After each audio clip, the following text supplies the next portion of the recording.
What is up, everybody? Welcome back to episode 62 of Thinktwice, the magic and pop culture show hosted by me, Justin Parnell, and my co-host, Ali Aintrazi. Co-host Horde of Notions. No, it's not Horde of Notions. In fact, Horde of Notions would never be the co-host because no one likes Horde of Notions. But why don't we jump into our question of the week for last week, since you want to just get that out of the way? It seems. Well, Horde of Notions could be anything. Yeah, a loser and a loser. A loser is what Horde of Notions was this week. Last week we asked the question, what 5-color legendary creature would be best to unite the Guilds of Ravnica?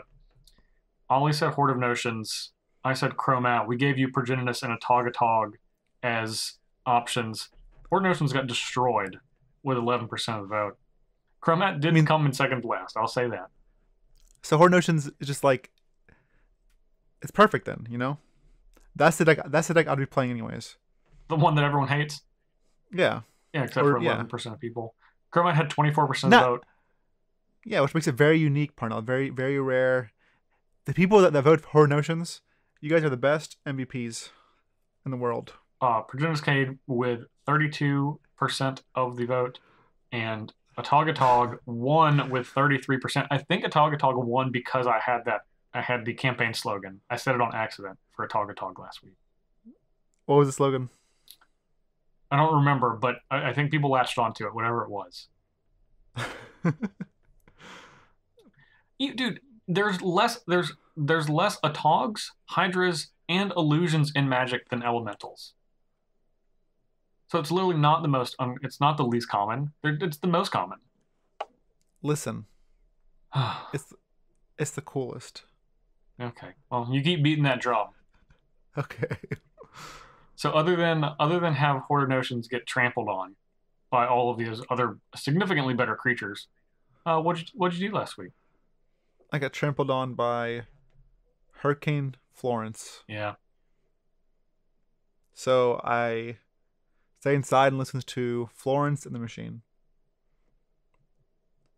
Yeah, and you made this joke last week. You want to try again with like the different one? No, because that's all I got.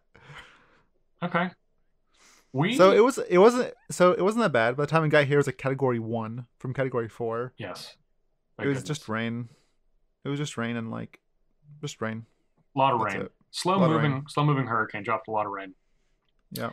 Somehow the storm shifted to where it actually did not go over Roanoke, where at one point it was headed directly for us, but then it actually kept going west, which is when it went across Charlotte, and just went around Roanoke, and we got like rain on Sunday night, and it was like it, and it wasn't even that much. So we were fortunate, I guess. My parents live in Myrtle Beach. They were actually in Charlotte when it happened, because even though Charlotte got hit, not nearly as bad as Myrtle Beach did. So yeah. We were fortunate.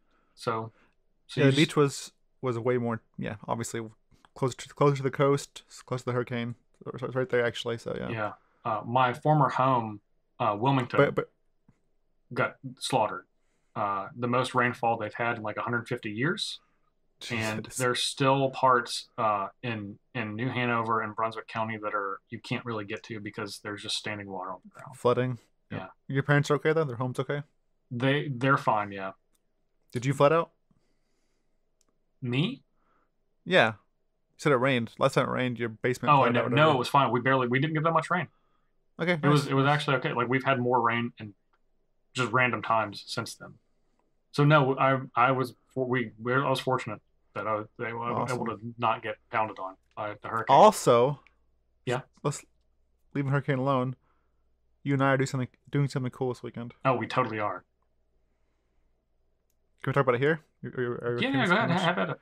All right. So we're going to Baltimore to play some Legacy. We are. I'm very excited. What are you playing? I don't know. Okay. Surprisingly, I don't know yet. I hope that when we finish recording this podcast tonight, I will be able to make my decision and start getting that back together. So it's going to be you, me, and Elizabeth. We're all going to travel, play some Legacy, get first and second, and Yeah, that's it. Just first and second. So someone's going 0-2 drop. The other two people are getting first and second. Sacrifices have to be made. We don't know which one of us is going to be sacrificed, but it will be someone. I'm not sure if I want to. I'm not sure if I want to play. I know I want to play Sultai. I'm still debating if I want to play Veteran Explorer or just Sultai without Explorer. I think the Explorer-less version is slightly more dangerous because you have a higher generic power level, but you lose some of your edge in being able to attack the format at a different angle. Fair enough. So if I was picking for you, I would say to go with the Explorer version. But I mean, I think that's what I would do. It's tough. I understand the desire to forgo playing Explorer because sometimes it's a 1-1 for 1, and that's not good enough in any format. But yeah, other times it's a ramps you for 2 and yeah. for almost no mana and does something else to your opponent. So it enables a lot of the things that deck is able to do exclusively where no other decks in Legacy can do. So it's, I don't know, you certainly have some options. Yeah, I'll figure it out. I'll probably stream tomorrow and play some of both. Okay.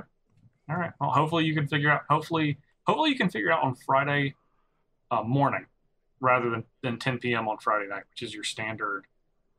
When we're going to play in the event tomorrow. Probably Friday night or probably Saturday at 1 a.m. Yeah, hopefully not. I hope that's not the case. Yeah. So the only thing I want to talk about for what I did last weekend is an announcement that I'm really excited about finally got made. One that I've been waiting on for a while. That is SCG Con Winter, which is we're running back SCG Con that we did in June. We're doing it in December, which I think was previously announced, but we gave away all of the information that we've been working on for the last few months, really since the last SCG Con. And the thing that I'm most excited about is there are 4 qualification events for a 10K tournament on Saturday, where the top 2 people from each of the 4 qualification events get to play on Sunday, or excuse me, not Saturday, on Sunday. And those 8 people are going to be playing in a single elimination cube draft for $10,000. And the reason this is so exciting for me, obviously because I love cube, but I am the person that is putting this cube together. So this weekend, it's your dream come true. It really is, honestly. Even though I'm not going to be able to play in it because I'm not going to be playing in the qualification events, but this is something that I've been looking forward to all my life. All your life. I've been cubing for the better part of 10 years now. And this is being able to see cube on the highest level and me being the person that's able to kind of put this together is really kind of like a dream come true. And I mean, you know how much I love cube, obviously. Oh yeah, I know. And I'm confident that I'm going to be able to do the format justice, which really excites me because I actually feel like I am uniquely qualified to do this. So I agree. Yeah. So I'm really excited. We'll definitely, as we get closer to the event, we'll talk about cube more on this podcast because that's something that people have asked us to do that we haven't talked about it as much just because it's something you really got to get into. It's a hard scratch the surface type thing. Like you really got to dig below to have some good conversation on cube, unless you just want to talk about stuff everyone's heard a billion times. But I'm very, very excited for that. Very excited for that. Awesome. That is sweet. Yeah. You can go and you can qualify. And then win? Yeah, absolutely. If you're going to be in Baltimore this weekend, so if you're listening to this now, I'm going to have that cube with me testing it. I'm going to test it for about another 5-6 weeks before I finalize the list. Probably I'm trying to finalize it a month out before SCG Con, and then start making some content as far as articles and videos about the cube for the Star City Games website. So if you're in Baltimore and you want to play with this cube, kind of get an early look, come find me. And hopefully, I would love to do that on Friday night when we get there, but we'll see. I definitely want to do it once so I can get some testing in and kind of share that with a handful of people. So Yeah, that sounds awesome. I love keeping 2, so yeah, I know you do. I know you do. It'll be fun. Excellent. So this is our time where we want to thank everyone for listening. If you're listening on SoundCloud, iTunes, YouTube, Stitcher, or Google Play Music, please leave us a review or a like or a subscribe or a little 5-star rating. That really helps us get the reach out there. And of course, if you'd like to support the show, go to patreon.com/thinktwicemtg. Okay, Ollie, we have an exciting segment for something that just got announced today. MTG Arena is exiting closed beta next week and entering open beta later that week. So we're going to take a quick break, and when we return, we're going to talk about the future of MTG Arena.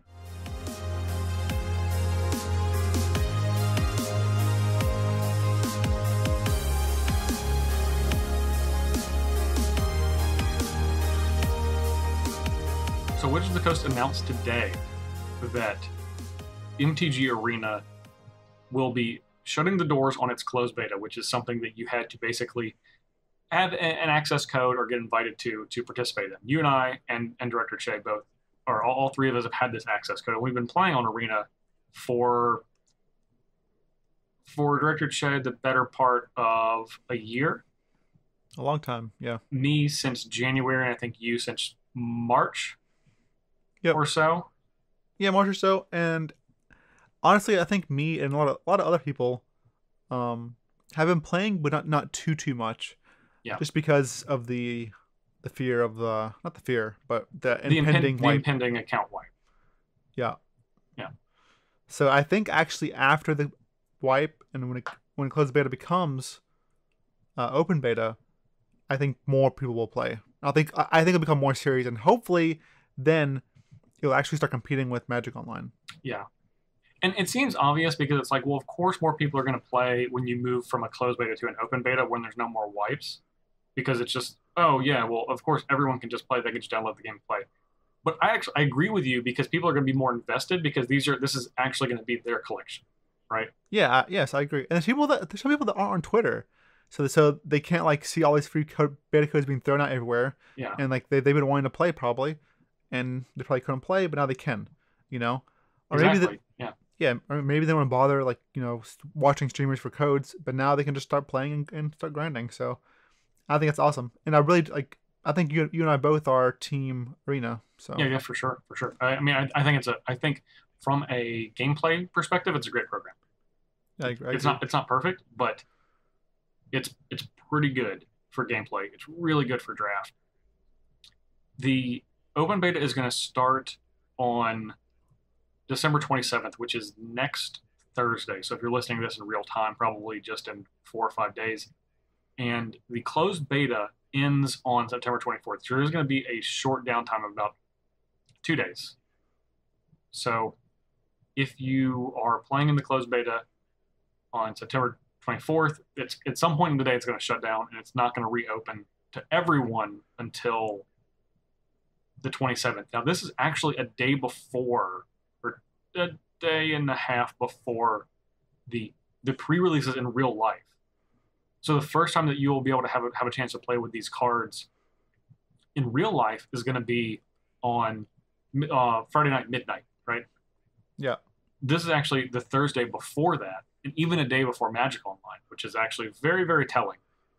If they're putting the ability to play with these cards a whole 24 hours ahead of Magic Online. You can tell which one they favor, which program they favor. I mean, for good reason too. And yeah, I agree. Now, I said for everyone, because you and I specifically have been invited to join in with the Guilds of Ravnica MTG Arena early access event. And this is something that's sponsored by Wizards, so Ali and I are both going to be getting Wizards supplied preview accounts to kind of, if you guys have watched the Dominaria one that we did that one together where we got preview accounts. The M19 one broke, and they ended up just not being able to do it.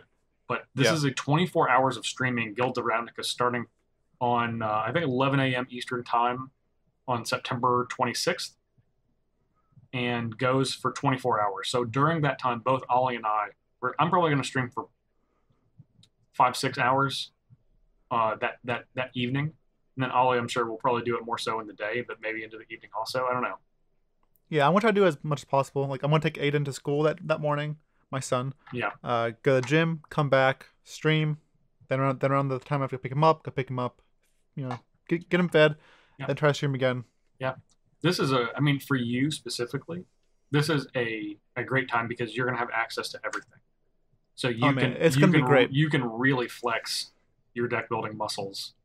Exactly, and also I'm also planning on going to Columbus and playing standard there, which is the first weekend of standard. Yeah. So this is gonna be great for me to test new competitive standard decks. Yeah. And if you guys know anything about me, I like playing brews and like competitive brews that are also like wacky or fun. So I'm definitely gonna be flexing my brew muscles here. Yeah. So I'm excited to. I won't be able to watch you when you're streaming because I'll be streaming largely at the same time. But afterwards, hopefully we'll be able to load both of these up to our YouTube page, youtube.com/thinktwicemtg. So sometime later in the week, you'll be able to, if you can't catch it live, you'll be able to watch both of those. So what are you gonna be playing most like more limited or more constructed or? It depends. You know what? It depends on what formats they have available. Because fair enough. I would love to play like Singleton. That has been the format that I've enjoyed the most. I mean, I'm gonna play some standard. I definitely want to draft. Like I'm really excited to draft this format. Sealed is something which we're actually going to talk about in a second. Sealed is being added, so I'm pretty sure they're going to have that. So I'll probably be doing more limited because I love limited, and I know. I think that's yeah, and that's okay. I think a lot of people love constructed, a lot of people love limited, but I think that's great because we can have a primarily constructed stream and then a primarily limited stream. So if you want to, depending on what format you want to watch, then that's where you know where to tune in. Absolutely. So, and then also later, depending on whatever you like, or if you like both, you can watch them both later on YouTube. So exactly. If so, the people in the closed beta aren't just getting their accounts are getting wiped. Our accounts are getting wiped. I mean, we're in that group, and it's everything. All of the gold. I mean, like I'm on a free to play account. I've not spent a single penny on this game, but I can play just about any deck that I want, and I have like 19 currently like on my account. I have 1,900 gems, and like 52 or 53,000 gold. That's pretty good. Yeah, and this is a free to play. I've not spent a single penny. Yeah. So now I will say I've gotten a lot of this from from drafting. And if you're good at drafting, that kind of starts to pay for everything else. So my account really got kicked into high gear when they started including limited. And makes sense too, because you get more cards from drafting, then you get more cards and whatever from winning. So yeah, exactly. And so for both the competitive drafts and the quick constructed or the quick drafts, there's a threshold of wins you get where it goes from losing money to winning money. And for the competitive draft, it's like a huge jump. It's from 3 to 4 wins, and for competitive draft, so if you can consistently get to that 4 wins, then you're just like really you are, because you're getting single card rewards, you're getting gems, and you're getting the cards from your draft. And if you're good at limited, man, that's a really quick way to build your collection. So that's something that I'm really interested in doing. But I also want to take advantage of the fact that all of these accounts are going to have every single card on them. So. Yeah, basically, I think they give us a ton of currency. In-game currency. Yeah. To do whatever we want. Yeah. So yeah, but the people in the closed beta are going to have their full accounts wiped, but any money they spent, any gems that they bought are going to be fully reimbursed day one. And anyone that was in the closed beta is going to get a copy of Teferi, Hero of Dominaria, Vraska Golgari Queen, is that her name? Yep. And Ral Izzet Viceroy. So, and it's actually going to be the Guild of Ravnica Masterpiece version. And all of those arts are super sweet. They are sweet. They're basically like extended arts. Yeah, they all look really awesome. Yeah. So I'm excited about that, just to start that. And like we said earlier, sealed is being included as a format now. How do you feel about that? I actually like sealed. It's just it's basically just a quick draft. I understand it's not as competitive draft or as like skill intensive as draft, but I've historically done pretty well in sealed, and Hmm. maybe because I can just look at a pile of cards, like okay, it's kind of like brewing in a way, but Hmm. with a very limited pool. Yeah, well, I Actually, totally agree. I actually like that. I actually enjoy that. Like you have to evaluate each card, and cards that obviously don't see play in standard or constructed doesn't mean they won't be good in sealed. And sealed tends to be a little slower than draft, Yeah, which also plays to which your advantage as a player. exactly.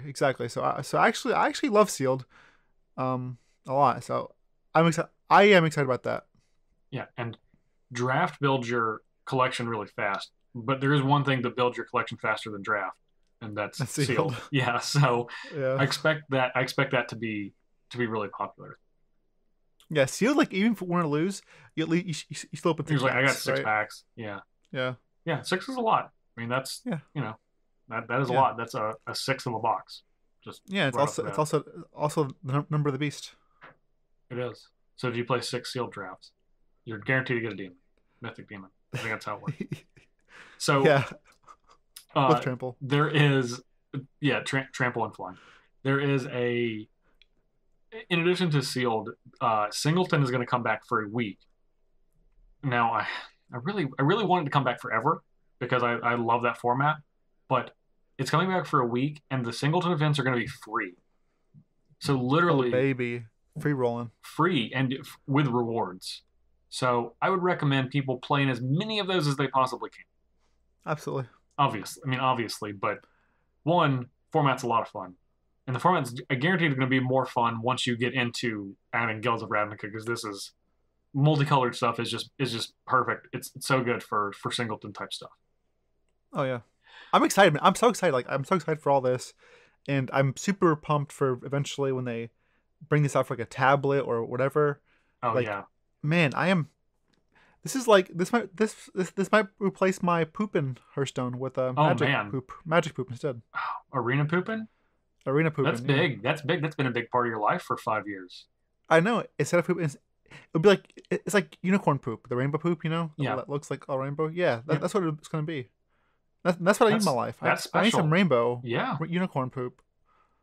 I So mean, that's a high, something big for them to shoot for. If they can replace your oh, I pooping agree. time, they've really made it. I mean, I feel like that's Oh, really the indicator of success for this game. we're joking kind of in a way, but we're Well, actually I being mean, serious too. yeah. Let me like there's a lot of times where you're in the car riding with somebody, or you're waiting on somebody, or you're pooping or whatever, and you're on your phone, and you're like, you know what, I can do a quick game of Hearthstone. If I can replace that with Arena, like Yeah. that's a lot. Like I mean, people play it a lot more. Like you reach a whole different audience Oh with God. that. Well, that's when Hearthstone exploded in popularity. Is when they went on mobile. Yes. I mean, I play Hearthstone on. I think my Hearthstone play from mobile to desktop is like 10 to 1. Yeah. Like Yeah. I Makes sense. play almost not exclusively on my phone, but I play like on my computer like once a month. And I play on my phone like All three the time. three times a week. Yeah. Yeah. Yeah. On a break, like Yeah. it's a smoke break. Even sometimes when I work festivals, my smoke breaks are Hearthstone breaks. Yeah. One game. All right, I go back to work. Another thing they said, which is I think is very smart and it's great for everyone, is they are basically the first thing you do when you go to play a game, which when you're like click the play button, you're like, okay, I want to play. I've built decks. Is it lets you choose between best of one and best of three now, or it will be within an open beta. And then when you select best of one, it shows you all of the game options available for best of one. And then when you select best of three, it shows you all the game options available for best of three. I've actually really liked the best of one game. It's crazy because Magic is best of three. It's always been best of three. Yeah, Um, but I've liked the quick aspect of best of one, me and too. also the decks are different. the decks are a little different from best of one because things like, something with like things with like naturalize Yeah, are really good, and things like cast out become even better because they're catch all. totally, totally. So, and I think they're keeping this in mind when they're printing cards now. Like cards like cast out are a good catch all. There's even like creatures now that are catch alls. Like I think this is kind of sweet. So Yeah, and it doesn't, and those type cards don't need to have like a power level that beats you over the head, but being able to include them in decks and not be embarrassing, I think, is really important because this is, I mean, believe it or not, I think that most people that listen to this podcast are more enfranchised players. Like these are people that have played the game for a while, or it's some people that are like, oh, I just picked up Magic and I'm listening to Thinktwice. Like I mean, maybe there's some people that just happened upon our podcast, which would be great, but most of the people are enfranchised players, so it's difficult to believe this. But not only do I agree with you that I think they are starting to design cards and print cards with that in mind, but I actually agree that it's the smart thing to do because if you want to grow the game, Arena is one of the ways that you're going to explode this game. yep, And you need to cater to the people that are going to help you grow the game. The people that are going to help you grow the game are people that don't play Magic today. They're the people that play Magic a year from now. And you need yeah, I to agree. have those cards for the people that want to play the game in the best of one setting because that's what is emulating a mobile environment when you can pick it up, take it out of your pocket, load up the game, and you can play a game in under 15 minutes and you put it back in your pocket and that's it. Yeah, like Assassin's Trophies, excellent example. So is Cast Out. So those are both excellent examples that are great ways to great cards in general. Also, just great cards included in your singleton deck. Yeah, and you can design cards like that that don't hurt the rest of Magic, which is Yep. great. That's the best part. Yeah. So, speaking of physical Magic, they're starting to include redeemable codes in physical product. That's what I've heard. 3 different codes. One comes in booster packs. The booster pack code gives you 3 Guilds of Ravnica booster packs on your account. One That's comes in a kinda sweet. Planeswalker deck, which actually gives you the deck itself. So if you buy a Vraska Planeswalker deck or a Ralzeric Planeswalker deck, it gives you that deck on Arena. And then in your pre-release kit, if you go to the pre-release, you get an entry for a free sealed event, that's just How 6 packs. sweet is that? It's great. Like One you can play downside. Seal twice. There's one downside though. Yeah, you can. What is that? The downside is all of these are redeemable one time per account. So the most you can get is 3 packs, 1 sealed entry, and then 2 Planeswalker decks. Oh, maximum? Maximum, because the codes are non-unique. So it's just going to be a single code for all of this stuff. So basically, Oh wow. every account, if you go on the internet, you get 3 free packs, a sealed entry, and 2 full Planeswalker decks. Okay, I thought. Okay. All right. Well, I mean, it's still free, still nice, but Now, this is their first try. And keep in mind the game is still in beta. And I think you have to do this. You don't have to, but I do think it's smart to do this as a try.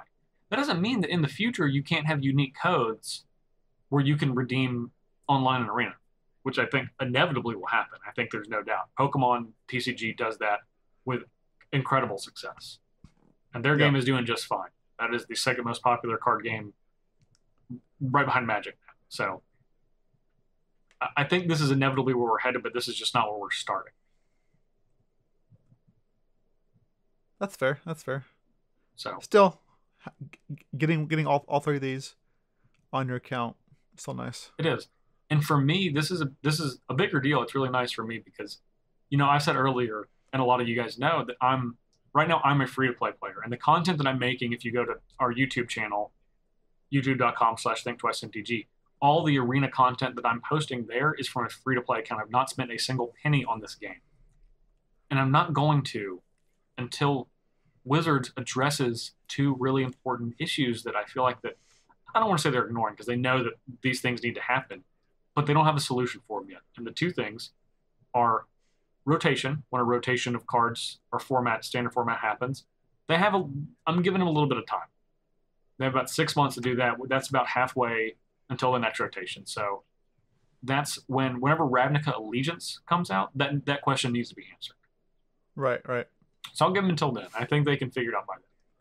But the other thing that they have to figure out, and I won't spend a single penny on this game until they figure this out is what to do with the 5th copy of a card.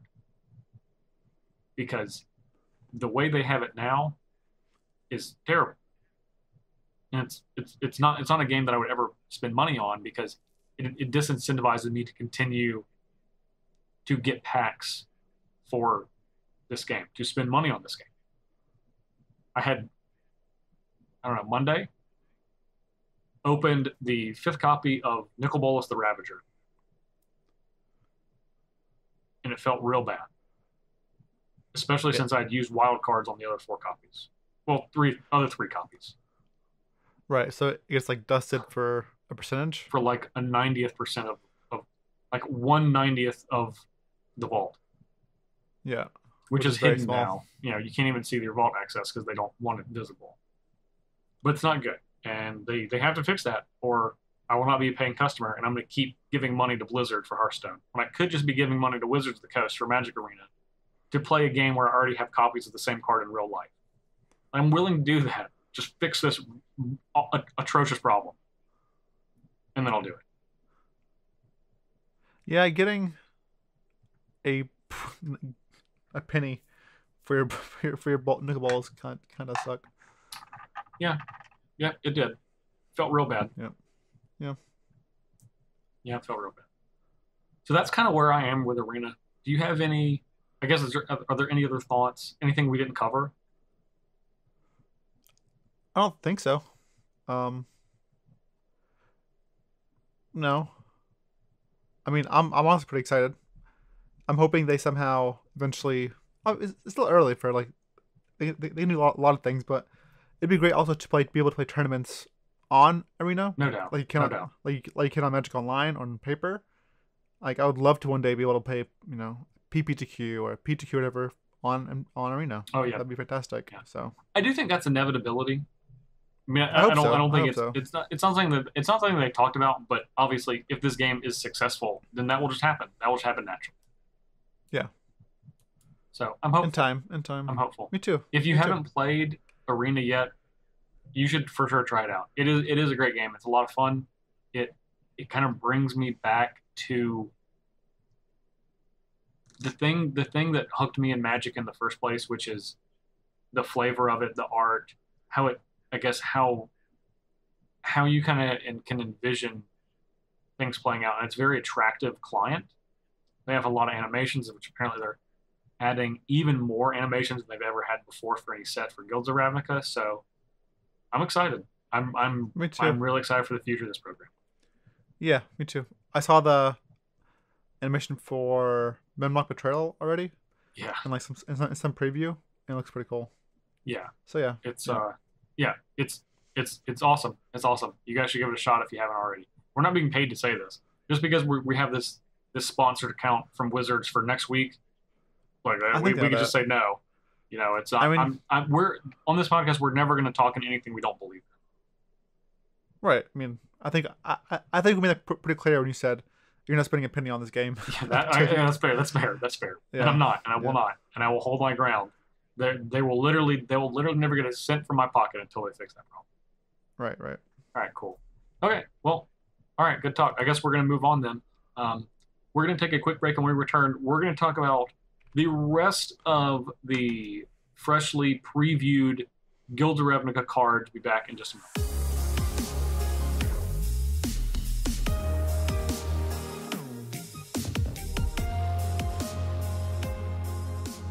So today is for us Christmas. Yeah, I mean it is one of the 4 Christmas days for Magic, right? When the full card gallery comes out, and I just want to say,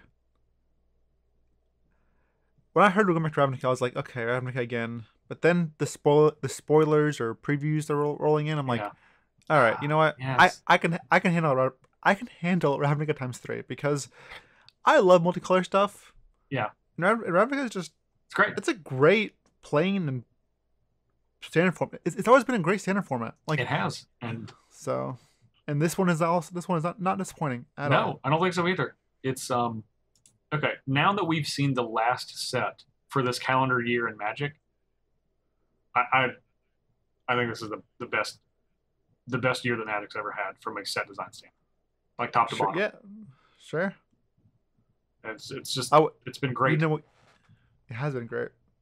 A lot of like, it's so great too. Like man, there's be so many times where a set would come out, and there'd be like no cards for modern, or not modern, but for legacy or vintage.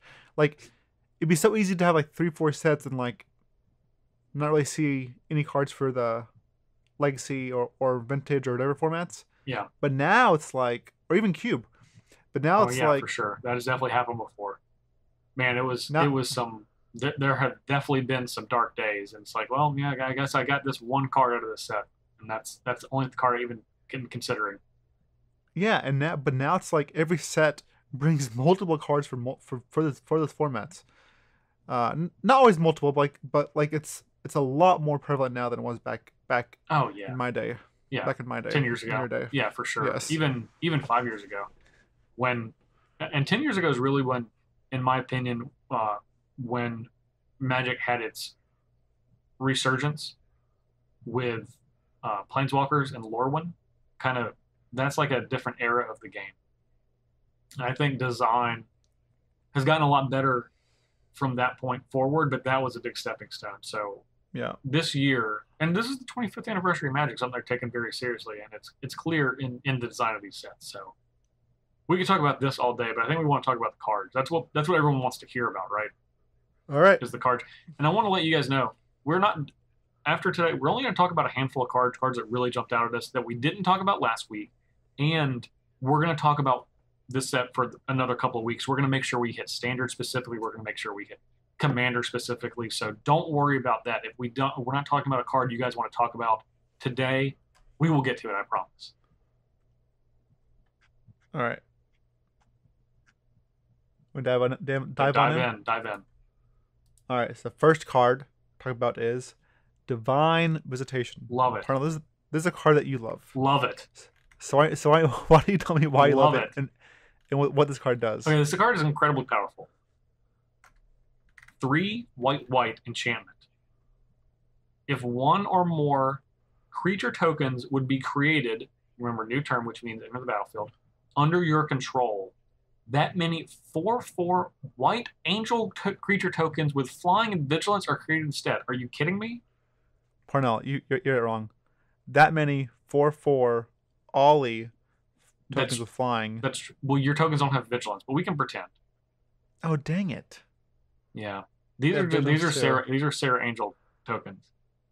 Oh man. Okay, whatever. I know. You couldn't just see that far in the future. I can just put vigilance on my tokens. Yeah, that's fine. All right. This card awesome. This is one of my favorite cards in the set, which is surprising because I don't love white as a color, but this card is so powerful. Okay. You want to talk about me making a standard deck on that arena, the early access event? I will have a deck list for Divine Visitation and March of the Multitudes. So I have a question. Yeah. This card does nothing in multiples, right? No, it does not. Okay. It does not. It is a replacement effect. So it just says if, then do this. Okay. So it won't make more. If you have 2, it doesn't turn one token into 2 flyers. No, it doesn't do that. But this card's plenty good. Obviously, this is going to be an all-star in Commander. I have no doubt about that. Yeah. But I mean, this card is powerful enough to see standard play if things line up. I mean, I'm just ready for people to play this the next turn, play heroic reinforcements, then attack me for 10 in the air. Yeah, that'll feel bad. I'll feel real bad. I mean, I'll probably just die. Yeah, probably. You're generally not beating a heroic reinforcements deck already. Like even if they're putting 1/1s into play, they're putting 4/4s, essentially 5/5s into play with flying, with vigilance and haste. Yeah, that's rough. That's rough. Rough beats for Ollie. Yeah, this card's super sweet. This is a top 5 card in the set for me after seeing the whole set. It's super great. All right, next up. Next one is the people that have been talking about, like I've seen completely, oh my god, this is awesome, to This is unplayable. Yeah. Mission briefing. This is the blue Demir spell that lets you surveil 2, and then basically Snapcaster Mage without targeting. Yeah, which is important. How do you feel about this?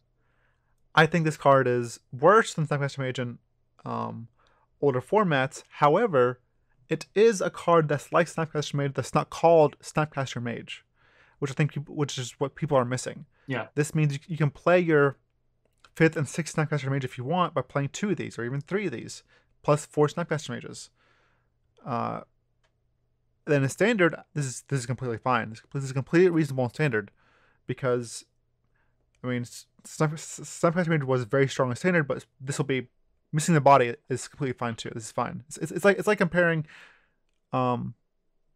similar to comparing like Recollect, Internal Witness, and Snapcaster Mage to Mission Briefing, but Mission Briefing is obviously better than Recollect, Internal Witness because it lets you surveil 2, which is not something to scoff at. So yeah, that's not just flavor text on the card.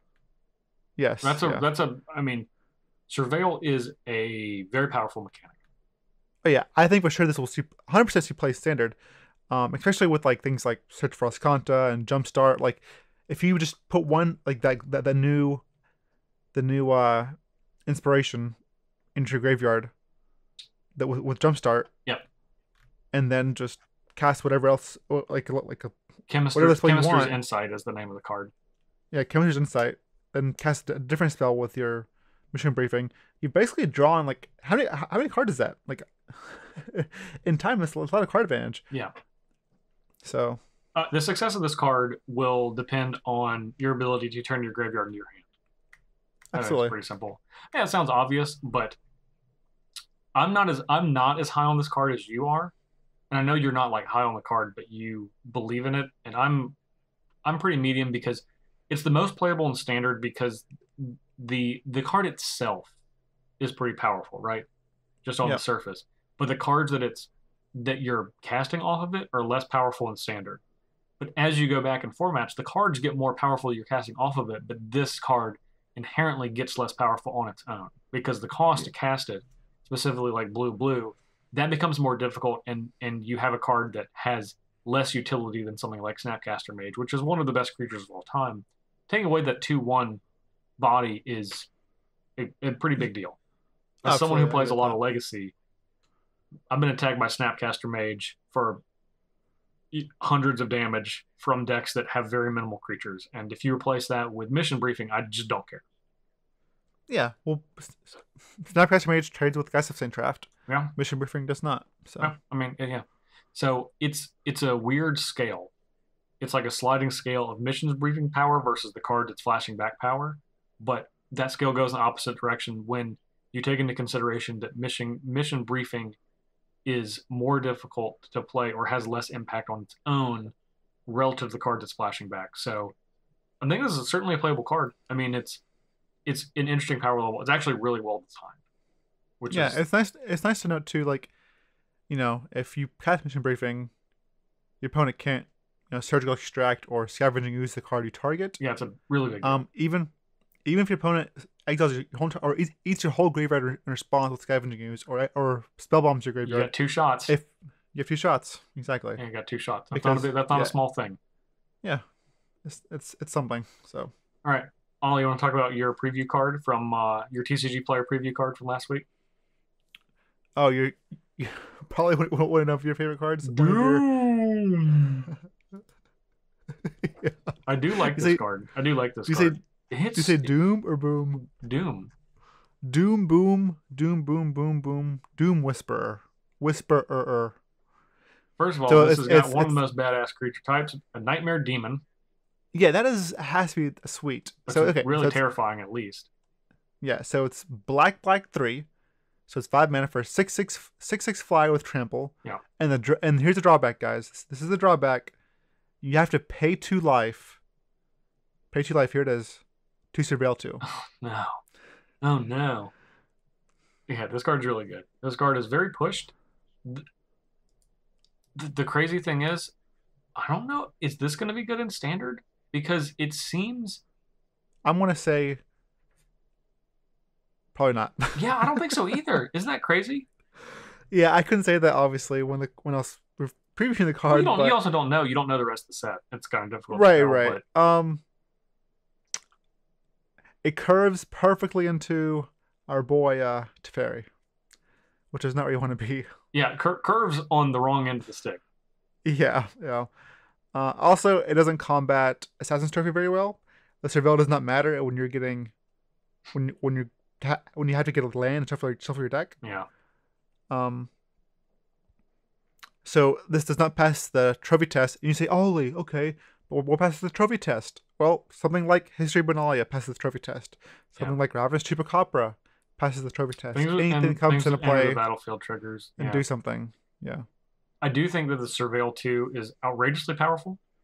Just being able to pay 2 life and just dump as much of your graveyard. Basically, you're casting like Limdol's Vault, like a life expensive Limdol's Vault, and just putting cards into your graveyard and then keeping the one you want on the top of your deck. But it's on a. I'm not worried about the fact that it's a 6/6 with flying and trample, but the fact that it costs 5 means that instead of this being a card that gets you to your payoff card, this kind of is your payoff card because it costs so much mana. And 5's not like so much, but in the format that's going to be with Teferi and then like cheap removal, like arguably one of the best removal spells of all time, I don't know if this makes it. I want to be wrong, but I do think it's important that it costs 5 mana and it beats every other flyer that we'll see play, like Demanding Dragon, Lyre Dawnbringer, the Nightmare Sphinx, all of it. Everything except Chromium basically, and that's not nothing. It's not, but no, it's not. But honestly, the people that are casting Lyra, even though it has a smaller power and toughness than Doom Whisperer, it's way more impactful than Doom Whisperer is.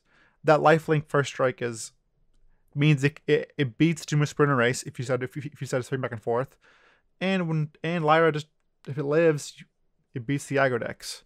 Yeah. This doesn't necessarily beat the aggro decks by itself. And regarding its matchup with Chromium, I actually think it matches up with Chromium better than it seems like, because if you're playing black, there's a good chance you have Assassin's Trophy, and Chromium that's a tough block. If you have Chromium, right? You're like, okay, well here's a 6/6 with trample. Do I block it? Well, you can block it, and then if they go to Assassin's Trophy, you have 2 options. You let it happen, and then you're taking 6 to the face, or you discard a card to give your 5 to the face. You take 5 to the face, and your Chromium still dies. Yeah, you probably just take 6 to the face and get a land. Yeah, exactly. Right. So yeah, it's still a good matchup from a mathematical perspective, but I don't know if it makes it. I don't know if the card makes it. Yeah, I do think the art's kind of cool. It just has it's like a demon with a bunch of arms coming out. Kind of reminds me of a Emrakul type deal. It has like extra arms, extra legs. Bit, yeah. Yeah, obviously it's not all Eldrazi, but yeah, it is interesting. All right, next up, this is a card. This is your boy. This is my boy for sure. Yeah. Plague Crafter. I'm still blown away by this card. Yeah, I'm really sad it's a human. What now? Keep going. I'm kind of sad this is a human. Yeah. It's not gonna be. Yeah. It could certainly have some impacts in Modern, because this is a very powerful card. So Plague Crafter is a 3/2 for 2 and a black. When it enters the battlefield, it's a human shaman. When it enters the battlefield, each player sacrifices a creature or planeswalker. Each player who can't discards a card. Fleshback Marauder is a fine card. Okay, that is a card that has a version of Fleshback Marauder. Fleshback Marauder, the Orc Warrior version. They've all seen play. They've all seen play. They've been, not like standard staples, but they've all seen play. Excellent commander, and this card is just more powerful than all of those. One, it gets planeswalkers. Yeah. Yes. This beats Teferi pretty soundly. Yes. And in the event that you're just like, I'm just going to run this out here, they still discard a card, and you can trade in one of your smaller creatures. Obviously, in some cases, this is your only creature, so you have to sacrifice it, which in that case, it's doing exactly what Fleshback Marauder does. So I think this card is going to see a lot of play, especially with This, Golgari wanting to put creatures in his graveyard. there's very few cards. Like there's very few. Like, sometimes Flashback Marauder would be dead, or like it'd be a dead draw, didn't do anything. Yeah. There's gonna be very, very, extremely few times this card does nothing. And if it's doing nothing, you're you beating are the winning. crap out of your opponent. Yeah. Yes, your opponent has no creatures, has no hand, has no planeswalkers. Like, I mean, you're winning. Yes, you are winning. Yeah, straight up. Yeah. Okay. Next shot. I don't want to go as far as to say that a card you're most interested in for this set is a Boros card, but is that where we are? I am actually pretty pumped for this card, as silly as it sounds. The card we're talking about is called, or I'm talking about, is Chance for Glory. Chance for Glory cost red, white, and 1. I'm trying to find the exact text on it. Okay, so it costs red, white, and 1. It's an instant. And it says, creatures you control gain indestructible. Period. Period. Yeah. Take an extra turn after this one. At the beginning of that turn's end step, you lose the game. So this is kind of like a Final Fortune type deal, Yep. where you take another turn, then turn you lose the game. But it also has the addition of all creatures in play that you control have indestructible, until your next turn, because you're gonna lose the game. However, if you can circumvent that and not lose the game, those creatures remain indestructible for the rest of the game. And how do you not lose the game? I don't know, Ollie. How do you not lose the game? The best way to not lose the game right now is Lich's Mastery. But Ollie, isn't that hard to cast a black spell and a white-red spell? But wait, there's more. We also have Chromatic Lantern in this set, and we have Ravnica. So it's very feasible to go turn 3 Lantern, turn 4 Glory, turn 5 Lich's Mastery on your next turn, and pass turn. And this thing is so important because it costs 3 mana. Is a time walk for 3 mana. And it goes to graveyard. The spell does not exile itself. So if you have ways to it's extremely important. If you have ways to regrow this, which there's like Vivid Renewal or Mission Briefing. Or Mission Briefing. Or Mirari Conjecture, which lets you buy it, which returns to your hand and then copies it. Like this card, there's a lot of ways to rebuy this. Obviously, it's definitely a brew. It's definitely one I want to mess with. Yeah. But I am excited to play this card, and just take a buttload of turns. Yeah. So for the low cost of 3 mana. For 3 mana, yeah. You also get to make your creatures indestructible too. If you have any creatures, you get to do that. It's true. It's not. I'm not sure how many I'll have, but I'm sure I'll have something. Yeah, you gotta kill. You have to kill them somehow. Kill them. You're not wrong. Yeah. Man, giving Lyra indestructible would be pretty sweet. Yep. That would do it. We got lifelink, gigantic lifelink creature. Yeah, can't trophy that one. But there's not Lyra in this set, but there is another angel. Which angel is that? Is Aurelia, Exemplar of Justice. I want to talk about Aurelia and her first lieutenant, Tajik, Legion's Edge, because this is a hell of a 1-2 punch. Tajik specifically is a 3/2 for 1 red white with haste, and it says prevent all non-combat damage that would be up to other creatures you control. So if you want to deal damage to something, virtually lightning bolt other creatures, you have to deal with Tajik first. And it has Mentor, so does Aurelia. So a curve of Swiftblade Vindicator, which is the 1/1 for white red with double strike, vigilance, trample in Tajik into Aurelia, which is Aurelia herself is a 2/4 for 2/5 for 2 red white with flying and Mentor. And on the beginning combat of your turn, choose up to 1 target creature. If it's red, it gets +2/+0 and trample. If it's white, it gains vigilance. So that is a very deadly curve with just 3 cards. Yes. When they're all like muster moves. Yeah, also Tajik has the ability to gain first strike for Boros mana, like red and white. Mm-hmm. And he also has Mentor himself. Yeah, so this is these are going to be cards that are difficult to take down in combat. So Yeah. you better have your assassin's trophies ready. Something, yeah. Also, if your opponent in modern, you go, all right, I'm gonna bolt your Thalia, or helix your Thalia, or electrolyze your Thalia, Yeah. and they violate a Tajik, you probably just lose. You probably just lose on the spot. Yeah. Yeah. Not only they counter your spell, that Thalia still in play. Tajik also has a virtual 4 power for 3 mana with haste because it's going to grow something, and especially in modern, if you make Tajik bigger with Lieutenant or Noble Hierarch. Yeah. Oh, okay. Well, that's not Noble Hierarch. Oh, it does. It does because you can stack the triggers, and if you make the Noble Hierarch trigger resolve first, because it's +1/+1, and then it can give something smaller the plus. It can't though, because the other thing has to be attacking, and 2 things attacking. Oh no, good. Yeah, good exalted. Call. Okay, fair enough. Still, if you can somehow find a way to give your creature exalted and have another creature attack, it will work.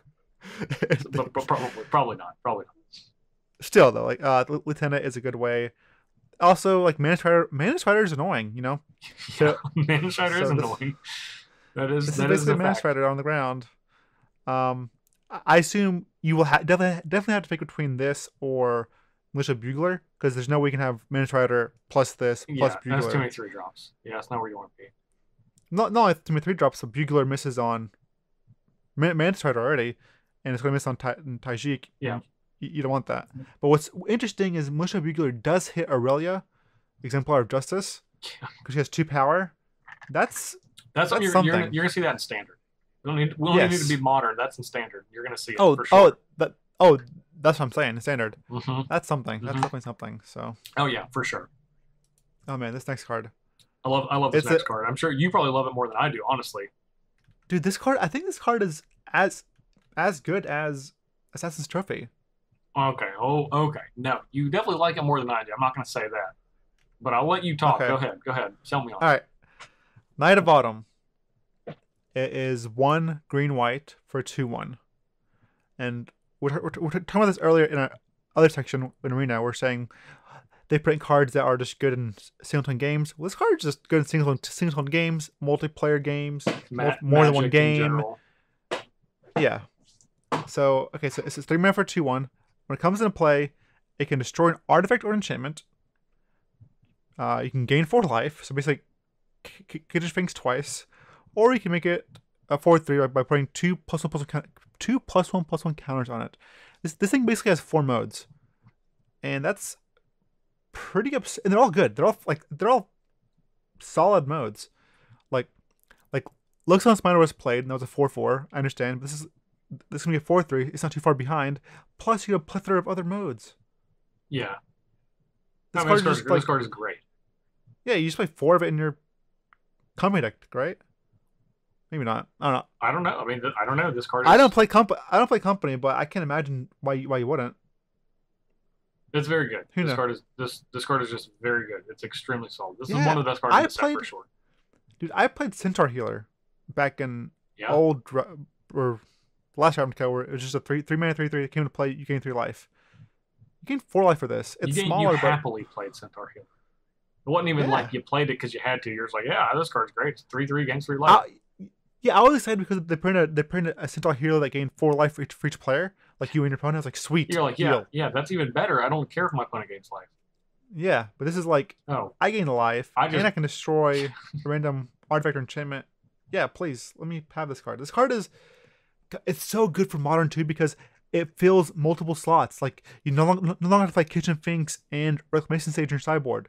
This fills both those slots, which is great for Modern, because Modern is a format with like 1,000 decks, and this basically, like, if you have one of these in your sideboard, or 2 in your sideboard, it goes up against like so many different matchups. Yeah, no, it's great. Great card. Fantastic card. It is. Yeah. Okay, and then the last 2 that we want to talk about. These are both Ollie cards. These are the true Ollie cards, not this Night of Autumn stuff. Sure. These little 2/1 creatures. Nah, these are the real Ollie cards. First one we have is a really sweet card Mnemonic Betrayal. You may say it. Oh, I assumed you were just going to jump on them, but I can say what it is. So Go ahead. mnemonic betrayal is 1 black blue sorcery. Exile all cards from all opponents' graveyards. You may cast those cards this turn. You may spend mana of any color as though it were mana of that type to cast the spells. At the beginning of the next end step, if any of those cards remain exiled, return them to their owners' graveyards. Exile mnemonic betrayal.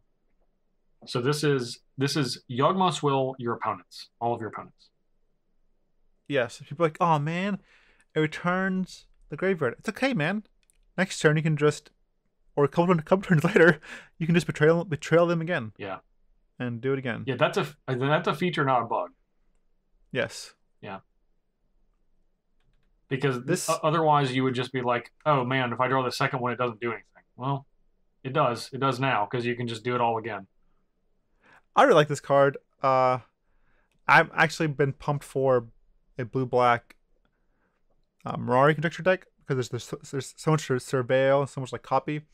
This is an awesome target to have in your sideboard with like to wish for with Mastermind's acquisition, because like if you get late game, you can just this thing says it casts spells. Like you can cast anything. You can cast the artifacts, the creatures, whatever. So it's very weird, but it's also super cool. Like, how strong is it? I'm not sure how good this is in modern. Probably not. Probably not good. I think it's just way too much mana to do anything you want to do. Yeah, even if you're playing like even against Storm, like I don't think you want to bring this thing in Storm. Do you? No, I don't think so. Yeah. No, I don't think it's a playable modern card, but definitely. What about Vintage? It's probably not. Probably not, because you kind of, for the same reason as modern, like takes too much mana, and you really need in Vintage a lot of the Storm type decks draw their own deck, so you play the draw spells, but then you're drawing cards from your deck which aren't helping you combo with their deck, so it doesn't really work. Okay, but it's still a really interesting card. It does combo with Bloodchief Ascension. Just puts all the cards back in the table and die. Yeah, I guess it does. Yeah, just kill them. That's interesting. Yeah. That's an interesting one. Okay. All right. Okay. Yeah, I don't know if that's good, but I mean the command. I mean, commander that might be a combo. Yeah, for sure. Yeah, I could see that. I can definitely see that. Yeah, that's kind of funny. Yeah, command like Bloodchief Ascension, Betrayal, kill all your opponents, or just cast other spells. I think this card's fun. I don't know. It's very hard to brew around because like it relies on your opponent. Yeah, and those cards not something you want to. Yeah, it's extremely tough. So, but the last one, I mean. All right, last one. Hit it out of the park. Yeah. I'm super excited for. This is Thousand Year Storm. This card is better than Swarm Intelligence and Sunbird's Invocation. Jeez. Sunbird's Invocation saw some play. Sunbird's Winvocation. Yes. This card, it says, let me get the exact wording. I don't mess it up. I got it. You want me? Yeah, good.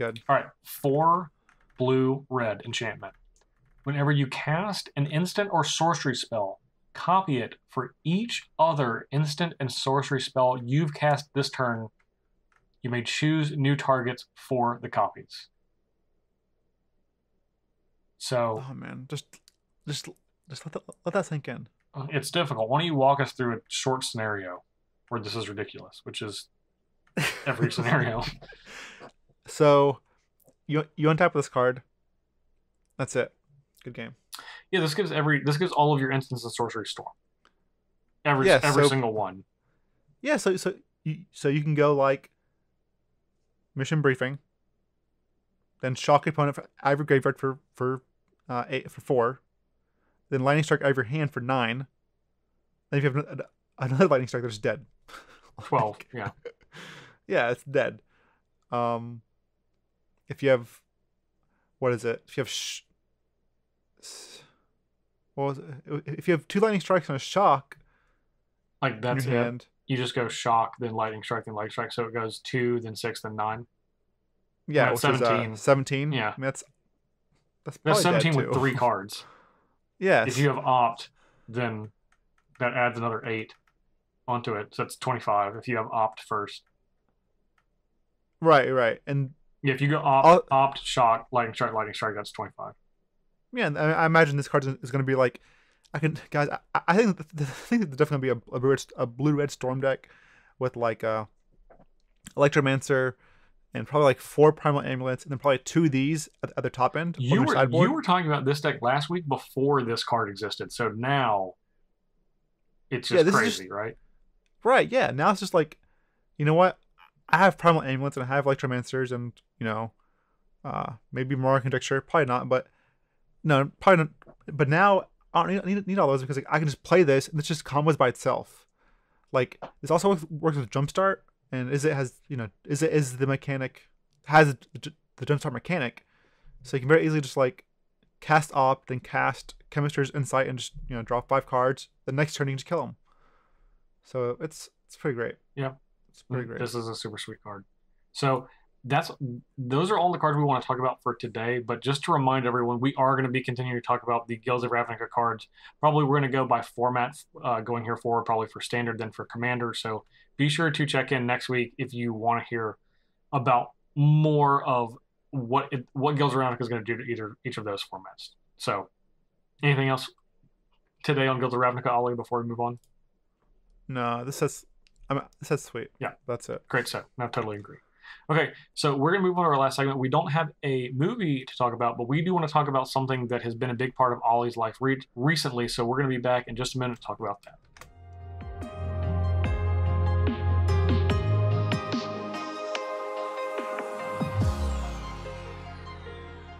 So what we're talking about today, what I want to talk about today, is a little bit about fitness.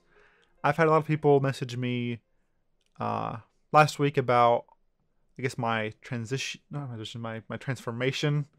or what I've done, and Justin knows I've I've gone back and forth for a while, where I've like lost weight and gained weight, or I've lost weight then like I get comfortable, or I think that's a good way to say it. You get comfortable. Yeah, then gain weight. Then I'm okay, I'm gonna lose it again. But either way, I've been very consistent. This diet or this regimen has been very consistent for me. I've always lost weight on it. It's always worked. So it's always my go-to or default diet/workout. So today we're just gonna be talking about a little bit about that, like what I do. So if you do want to lose a little bit of weight, or you do want to change your lifestyle, this is what I did. So this is what I'll be directing everybody to when they ask me, because it's going to have all the information. And if you guys want to see like my before after pictures, you can see them on Twitter or on Facebook. You can just scroll down and there's a picture of me being a little chunky. You can probably post that in the Discord channel as well. Yeah, I think I already did. Okay, great. If not, I'll post it anyways in the Discord channel. So if you're there, it'll be the fitness. But yeah, so that's what I'm talking about. So what I do is I do the low carb / ketogenic diet, which means I have to eat less than 20 carbs a day. What's so great about this diet is you don't have to count your calories, carry a book around, count your macros, your micros, blah blah blah, whatever. All you have to do is count your carbs, or make sure you don't go over 20 carbs per day. And then you can eat as much as you want per day. When your body goes into ketosis, it starts burning fat for fuel instead of because you're not eating carbs, so you don't have carbs, so it burns fat for fuel, which means you lose weight very very quickly. The one thing about this diet, though, before I go into everything else, is usually sometimes like, okay, I want a cheat day. I've eaten, I don't know, salads and whatever healthy eggs for every week, and this weekend I'm gonna have a cheesecake, or I'm gonna have as much sushi as I want, because this is my cheat day. You can't really cheat on this diet because your cheat day, because cheating, like or eating carbs again, will put you back into will kick you out of ketosis, put you back into whatever normal mode is called. Fat normal mode is called fatosis. There you go. Thank you, Parnell. Yeah, you're welcome. I got you. All right. So your quote unquote cheat day is being able to eat as much as you want every day, which is that's the start to this diet. People asked me about like what I did as far as food, and my go-to for main courses was a lot of protein, like a lot of meat, like either fish, and fish goes in like salmon, tuna, etc. Chicken, steak, eggs. And then as far as recipes, I have a recipe for keto pancakes, which is actually really, really good. Yeah, pancake. I have had some, and they are not bad. They're not bad. Yeah. Yep. And then also low carb pizza, which is the crust made of cauliflower. And I think I've mastered this now. That's good. That is a very good thing to master. Yes, and it is a delicious pizza. Like I say, like I crave this more than actual regular pizza, but the crust itself is like crunchy like a pizza, and you get the edge, like it tastes a little cauliflower, but a little like crispy. It's hard to describe, but like my mouth is getting like I'm watering thinking about this pizza because it's so good. It's actually really good. So those are my main courses. And throughout the day, like if I get hungry, I want to snack. Things that you can snack on are nuts, but those are in moderation because nuts do have carbs. You don't want to be eating like 5 handfuls of nuts per day. I would say a handful is fine. Macadamia is preferred because they are the highest in fat and lowest in carbs. Pork rinds is a good way to have something crispy. Yeah, but it's a good way to have something crispy to dip in your hummus or your guacamole. How much hummus can you eat on this diet? Not as much as you want, but you can have like that's how much I would want. What, the whole tub? As much as I want. Yeah, you can have as much as you want. We can have a lot. If we find like pork rinds, you can have cheese. And you say cheese, Ali, but cheese is not as sturdy as pork rinds. Well, you can bake cheese. You can buy cheese chips that are just pure cheese, and you can dunk those in your hummus or whatever guacamole dip or whatever low carb dip you want, or your cream cheese dip. Because cream cheese has no carbs too. Also, beef jerky is an excellent thing to snack on. It's also low in carbs. And then I have this as a snack, but it's obviously more than a snack. I have coffee. Coffee you can have in the morning, you can have it at night, you can have it as a snack. But it's weird now, but after I eat a meal, I crave coffee as the dessert of choice. Yeah, no, I can see that. Yeah, I've never had that before, but now I do, which is kind of weird. But it's good. So those are my snacks. Nuts, pork rinds, coffee, cheese, baked cheese, and jerky. And then I have a huge sweet tooth. And it's very hard to find something that's low carb and sweet. So this is what I do for sweets. You can get very very dark chocolate, like I would say 86% plus. Yep. Which for just to jump in, I love dark chocolate, and I think that is the perfect, like the maximum darkness that I think is good is 86. 86%. Yeah, it's perfect. I've gone to 80. I've gone 90% too before. I've also had 90. And it's a little too bitter. A little too bitter. And I like better. So yeah, I wanted a little more chocolate. I was like, you know what? I want more than like 8 squares. I want the whole bar. So I was like, I'm going 90%. Yeah. but that's obviously like a that's an acquired taste. Easy with that. Yeah, but also be easy with that. So that's you can just go out and eat like five dark chocolate bars. But you shouldn't do that anyway. Yeah, if you do want like more sweets though, there's a thing called keto bark. It's dark chocolate with almonds or hazelnuts, and the entire bar itself only has 2 grams of net carbs. I would highly recommend this if you. I'm sure it's nice and cheap, right? It is not nice and cheap, but I think like of course. I think each bar is like $2. All right, that's not bad. I mean, that's if you're having a dessert. Yeah, this is my go-to because I just put in the fridge. I get one whenever I want one, and it's nice because I know it's only two carbs out of my 20 for the day, so it's excellent.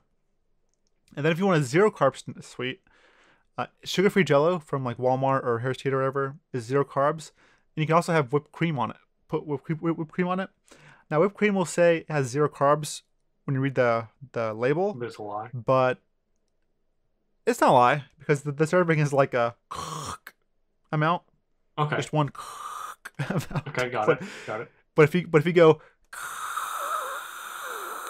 That's like 3 servings. That was 3 servings. Yeah. I know a serving when I hear one. Yeah, that's probably like a carb or 2. So just know the whole bottle of whipped cream is, I think, like 20 grams of carbs. So just don't eat like multiple bottles of the entire whipped cream. Okay. But that is a delicious treat. Sugar-free Jello with whipped cream is really good. That's also a nice. That's good advice. That's good advice. I find that identifying the things that people look forward to eating. So a lot of times like sweets or desserts are like favorite foods. That is the thing to look at for a diet rather than saying you can't do this, you can't do this, you can't do this. You're like, okay, well, what can I do? What can I do? And you focus on those things. Be like, okay, so these are the things that I can do that I really enjoy. Yep. Yeah. Dude. Guys, the low carb pizza is so good.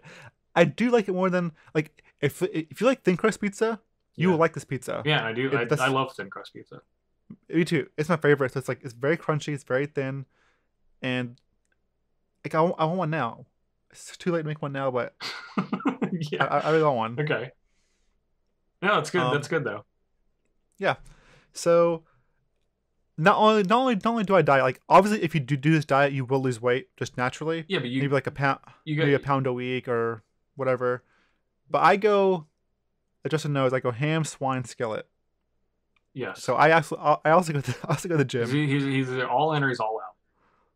Yes, I'm very much this. I'm very much all in or I'm all out. So my gym workout. People ask me, "All right, Ollie, you look good. You have damn nice, girl. Yeah, Damn, you have nice pecs. Girl. You have nice pecs. You got some triceps. You got some bicep action. I can see an outline of your abs. Dang, Ollie, teach me your secrets." And there's no real secret. It's just a lot of work. So what I do is I go to the gym 5 times a week. That's pretty similar to the amount that I go. Ollie just goes, it's close. He goes 5 times more than I go, but it's just 5 times. Well, no, actually, infinite more because more than infinite because 0 times. Like. Well, we're just doing addition. We're not doing multiplication. Ollie. Okay. This isn't a math segment. All right. Sorry. Okay, so the first 30 minutes I go to the gym or wherever is cardio. So I'll do elliptical. I will jog, or if I'm really feeling like I want to kill myself, I'll do Stairmaster. Yeah, oh man, so the stairs I can do, the elliptical machines I have never been able to do those since I was in college. It feels like if I do that for more than like literally 10 seconds, it feels like someone is taking an electric screwdriver and is like unscrewing my knees. Really? Yes. I love it. Dude, I literally cannot do it. I don't have great knees as it is. That's like, everyone has like a weak, That's why I love it. Weak body parts. No, mine are real bad. I don't think Does jogging. No, that's jogging. Is not no, worse? That's fine. That's fine. That is so weird. No, the elliptical machine, the motion, it really feels like someone is taking like a screwdriver to my knees, like on each side. It's crazy. I'm the opposite. It's awful. But anyways, I found out why the Stairmaster is called the Stairmaster. Because it makes you, it's B. Because it's the master. It it's proves the it, master, and it wants to prove and it. you are the slave. Okay, so I do 30 minutes of cardio. If you want, I'm sure you can do like kickboxing or tennis or basketball, whatever you want to do with their cardio. 30 minutes of that, and then I'll do two body parts, per day, with 3 sets of each one. So like let's say day 1 I'm doing chest and back. I will do 4 different chest workouts. and 3 reps of each. So I can do like the incline, decline, regular bench, and then fly. Those are 4, and then 3 sets of each. Then 3 sets of each of those. Does that make sense? Yes. Yeah. Okay, so one day I'll do chest to back. Next day I'll do shoulders and like deadlifts. Next day I'll do like biceps and triceps. And then when I do legs, that's the only time I just do legs. That's it, because I don't know if you guys do legs or not, but squatting and doing legs is probably the hardest for me. Yeah, and you also like walking after you exercise. Yeah. So sometimes I can't even walk afterwards. Yeah. Next day, You're just like you're doing like the Jello walk. Yeah. So legs, I just leave by itself. It's strong enough to have its own time. And then the last day, so you've noticed I did chest back, shoulders, like deadlift / traps, whatever. Legs by itself, bicep, tricep, and then we have one day left. That last day is do whatever you want to be bigger. Like if you want bigger arms, do more arms. If you want bigger chest, do more chest. If you want bigger thighs, bigger butt, do more squats. If you want bigger shoulders, do more shoulders. But if you've missed a day, if you only do 4 days out of 5, then you make sure you do that's your makeup the fourth day. one. That's your makeup. It is. It's your makeup day, or it's your Get ahead day. gains day. Yeah. Okay. Extra gains. So that's I say 5 times because you want to aim for 5 times, but if you can't do 5 times, then 4 times is optimal, right? But aim for 5. Go above and beyond. Get that extra star. Okay, that's good. So that's what I do. If you have any questions, feel free to ask me in Discord. If you're in the Discord chat, I will answer. You can tweet at me. I will answer. But if it's something that I've answered on the section, I'm just gonna redirect you to this section of the podcast. Okay, cool. I think that's fair. You are certainly the person that I feel like has the most drive that I know when it comes to doing this, because you're just like, I mean, I've seen 3 or 4 times you're just like you literally just like, all right, today I'm just gonna start exercising and I'm gonna do it 5 times a day, and then you just do it for months. And that's it. And you're just like, oh, okay, all right. Yeah. That is something that is very difficult for me. I have about 4 years ago, I decided that I wanted to lose some weight, and I decided to kind of diet and exercise in my own way. So at that time, I ended up completely, and I did this kind of like Ali. I kind of just did it cold turkey, but I cut sugar out of my diet. I stopped, and I love desserts. Most of you probably don't know, because I wouldn't really talk about our dietary habits, but I love sweets and I love chocolate, like specifically. And I just decided to cut sugar out and cut sweets out of my diet. And I did that for an entire year. And this is someone who, even though I'm not an unhealthy eater per se, but that's something that I really enjoyed, that I had frequently, even though, I don't really drink soda or caffeine. Not really. I don't really drink any of those things. I really just drink water for all meals. And I decided to cut out sweets and sugar and then exercise. And I was able to pretty quickly, within like 4 months, just lose 20 pounds and get more toned up. Now, I stopped doing that and have now gained back all of that weight plus more, and I'm like the heaviest I've ever been in my entire life. So, but you're also the happiest. Yeah, that's true. I am the happiest. But one thing that Ali is probably noticing, well, I know that he is, because we've talked about this in our personal life, and that I noticed is, once we both hit 30, like age 30, losing weight becomes way more difficult. You can do the same things you did when you were 27 or 28. Once you hit that 30 number, it's like you got to work twice as hard for half the benefit. Yeah, it is harder. It's definitely harder. Yeah, it really is. I don't know how to explain it, but I know I've worked harder, like, because now I know everything I did from the previous. Yeah, you know what to do. Years. You got a plan already, so you just do it. And before I had to learn and read up. Now I know it works, what doesn't work, because I've done it before, and I'm doing it better and more efficiently, and way more consistently.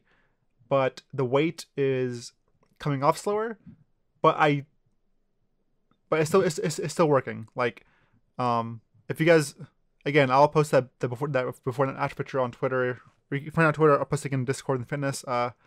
It's a big difference for 4 months. Like, I go from having a gut and, lack of a better word, man boobs, to no gut, basically like flat stomach and actual pecs or chest, whatever you call it. That's just 4 months, guys. Like, 4 months isn't that long. And what's crazy is, like, the hardest time is gonna be that first week, second week. But after that first month, you look in the mirror, you look on the scale, and you see you've lost weight. You see your pant size go down like like inch or two. Like that after that, you will have the drive to keep going. You'll keep going, and after that, like, you just keep seeing results, and that's your motivation. And that's, like, the best motivation anyone or anything can give you, is just you seeing the results. So if you're gonna do this, the best advice I give you is just be consistent. Give it. If you're gonna commit for 1 month at least. Commit for 1 month. Give yourself 1 month to build it as a habit. See how much you've lost and which before and after picture is. And if that's not enough motivation, stop. If it is, then keep going, because you will. That's like the best thing I can tell you. Just commit for 1 month, and see where you are, and then decide what to do from there. I think that's excellent advice. And so, some of you, I think we talked about it on the podcast, but 3 weeks ago, almost exactly 3 weeks ago, actually, I had my 32nd birthday. And the birthday present that I gave to myself was I decided to stop eating sweets again. So I'm 3 weeks in to not having sweets, which is working so far. I've not started to exercise yet, just because my schedule has been fairly busy, and I'm not at home too much. And when I am, I'm working on the podcast or projects or other things. And the thing that I can do is affect my diet. So my first step is cutting out sweet, which I've done, and I'm considering taking some more dietary measures to do that. So hopefully I can do that. Hopefully I can get the motivation to do that. Really, just not wanting to look what I look like right now is pretty good motivation for me. Yeah, and I don't know. Maybe you just carry your weight well, but I think you look pretty good, Parnell. I'm not saying that because I'm your friend, but yeah.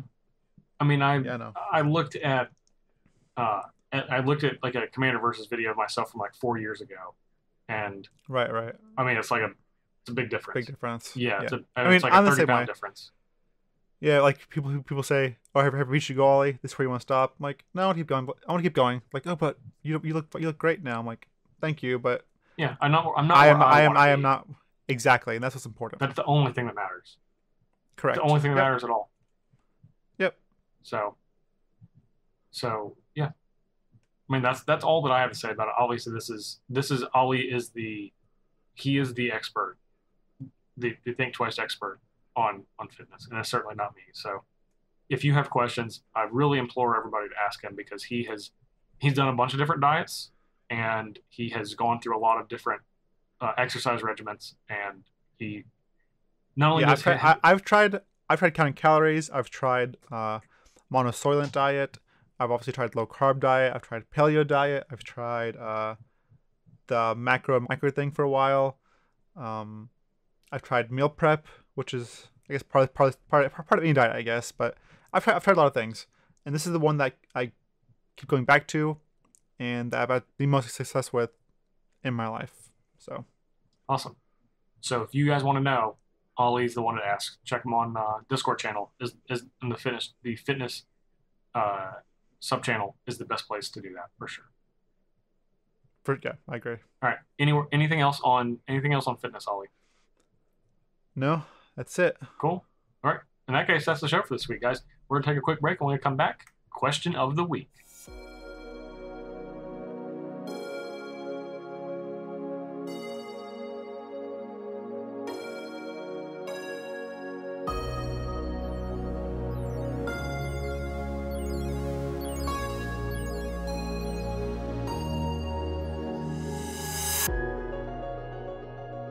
All right, Ollie, you know what it's time for. I do. You want me to do the music for it? Yeah, please. So Director Choi doesn't have to put in the terrible, awful music that he likes to put in every week.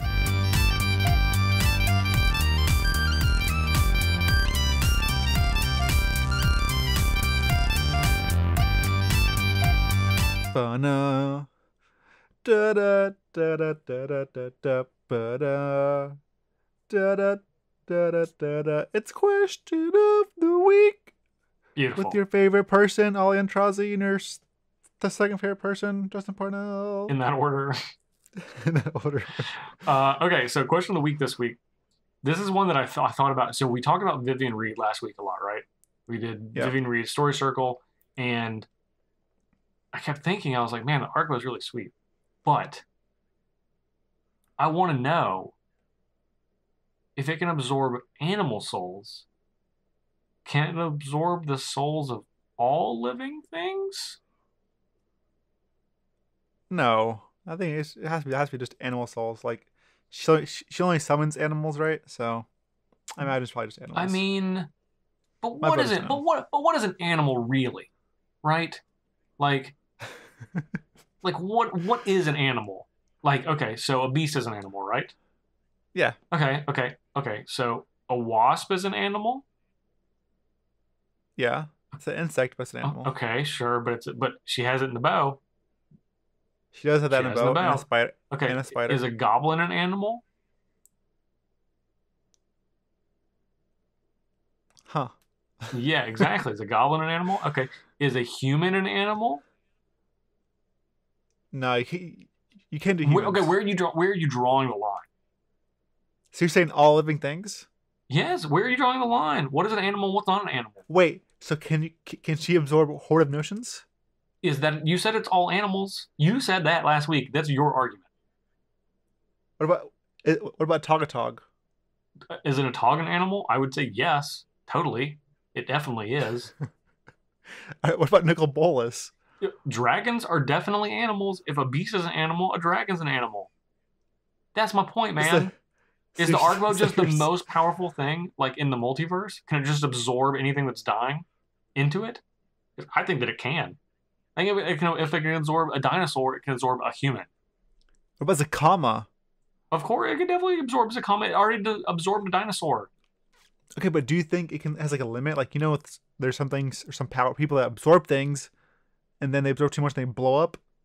Well, maybe, but that's not the question.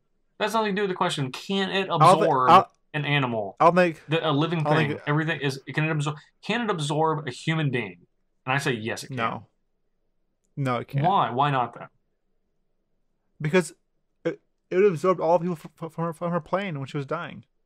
It only absorbed animals, right? That's a good point. That's a good point. But why? What is the difference? I think that it can. I think she just didn't do it right. I think she messed up. Okay.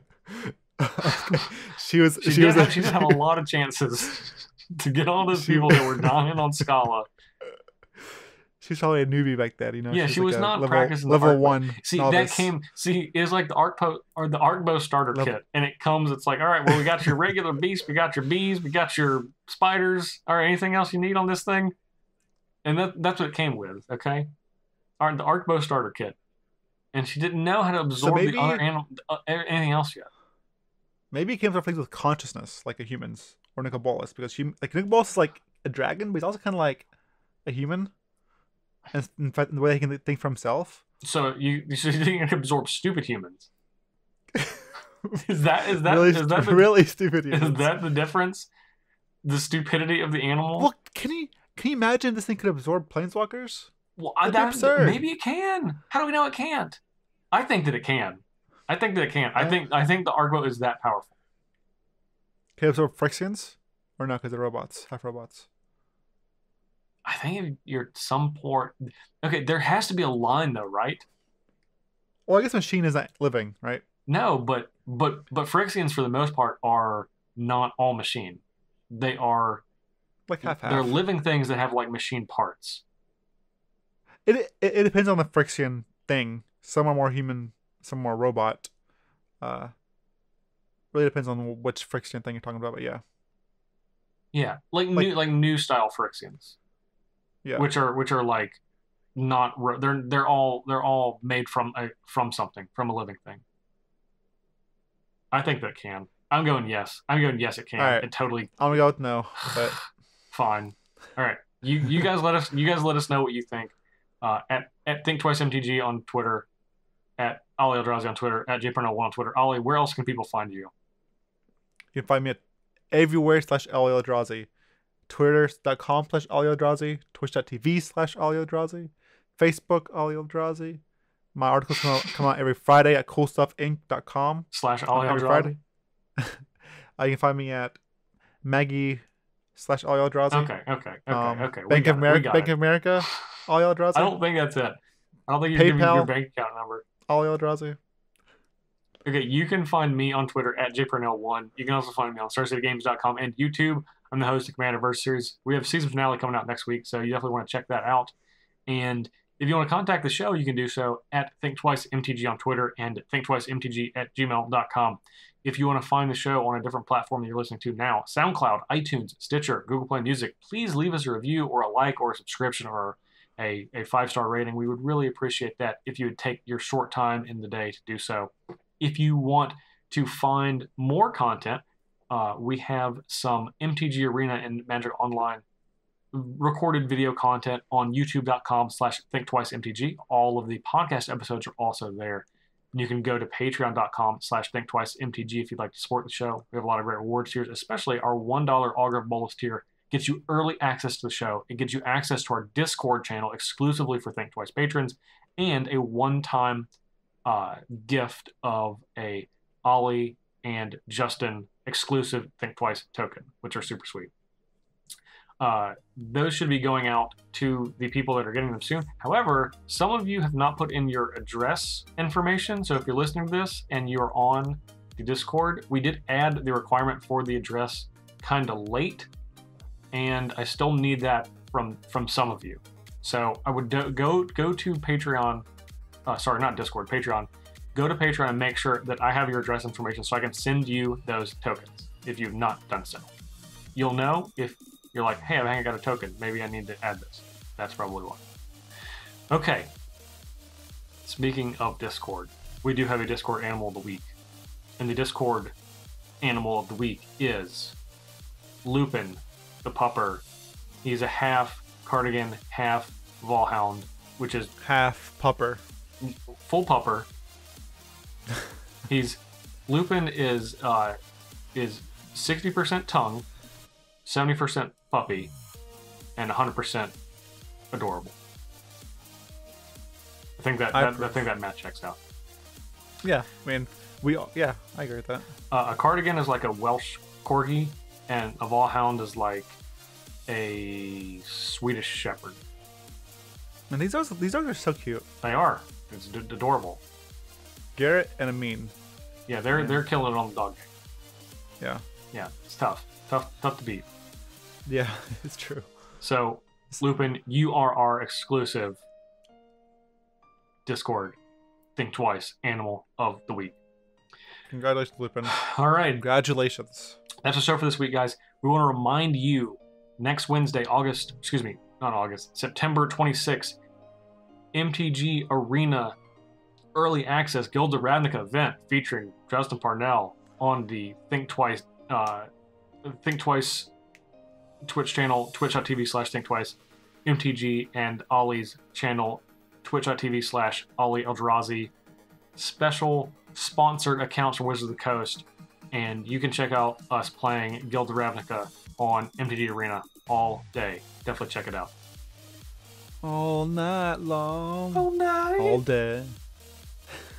Good thing. That was good. That was good. Thank you. We want to give special thanks to Amber West, our graphic designer. You can find her work at amberwestdesign.com, and our director and producer, John Che, and of course, our Agent of Bolas producers, Daniel Hunt and Matt Lindell. We have an open spot. Our former Agent of Bolas producer, Liam Whelan, has put in his time, has supported for a bit, and he is opening that spot for everyone else. So we do have an open spot at the Augur of Bolas tier, and that is the Commander versus tier, where you're able to work with me on a deck list if you're interested in doing that, I would jump on that spot quickly because it will not last long. So if you're hearing it here first, I'm going to post in our Discord channel once this episode is out, but get it quickly if you guys are interested in doing that, because that spot will not be open long. But we want to thank Liam for all of his support. So thank you, Liam. Yeah, thanks, buddy. We appreciate it. That's it. That's show for this week. Ali, thank you very much. You did a great job. Thank you for your fitness expertise. No, you're welcome, Parnell. Thank you for being the best. And you know I love you, buddy. Yep, I love you too. We love you guys too. We'll see you next week. Bye, guys.